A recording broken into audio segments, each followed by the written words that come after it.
Hi, I'm Dr. Emily Groot. I'm the Regional Supervising Coroner for the North Region Sudbury office. People use opioids and other drugs for a wide range of reasons. People might be prescribed an opioid to manage pain or to treat a cough. People might use opioids to prevent withdrawal. If you suddenly stop taking an opioid, it makes you feel really sick. Some people might take opioids to manage stress or psychological pain, or some people might take opioids to sort of achieve a euphoria or a euphoric feeling. But all of us produce opioids. Our bodies make opioids already, and we make those opioids in response to really positive social interactions or a really hard workout. And so for people who don't have access to those things that create those opioids inside their own bodies, sometimes they seek opioids from other sources. Sometimes people think the word overdose means that you know the dose to take and you took more than that dose. So I like to think of what's happening now, this pandemic that's causing so many people to pass away as a result of opioids, is actually an opioid poisoning, because the street drug supply is contaminated. And so that means people don't know the dose. They don't always know what they're taking. You might think that you're taking fentanyl and it might actually have some carfentanil in there. And so because the street drug supply is contaminated and people don't always know what they're taking, they can end up being poisoned by opioids. One of the biggest risk factors is the contaminated street drug supply, that people might not know what they're taking.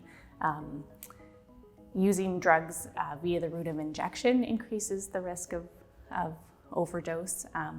Having a period of abstinence can also increase the risk of overdose. So for example, if someone went a period of time without using an opioid, that decreases their tolerance. So for example, if they were in prison or were being treated, then they might be at increased risk of overdose because their tolerance has been decreased. What we see from opioid-related deaths is that people from all walks of life are being affected. This isn't something that's specific to one age group or specific to one population or specific to one region. And so, this opioid epidemic affects all of us and all of our communities. As I mentioned, all of us in our own bodies produce endogenous opioids. So we have receptors already that opioids can stick to. If your receptors get really filled up by a strong opioid or by lots of opioid, the impact on our body is that we start to breathe more slowly. And as we start to breathe more slowly, we get fluid in our lungs. And so you can imagine that if you're breathing more slowly and you've got some fluid in your lungs, it gets harder and harder to get oxygen into your blood. And if you have less oxygen in your blood, it's harder to get that oxygen to your organs, especially your brain.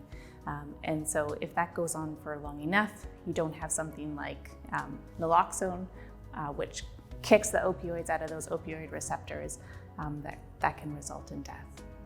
What we do see is that people are at greater risk if they're using substances alone, if they don't have naloxone with them, if they have barriers to connecting with emergency services.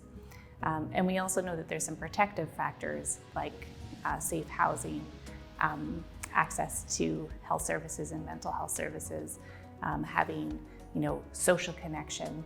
And so sometimes, when people don't have access to those things, that increases their risk. I think, it does make it harder to access services when we're so spread out.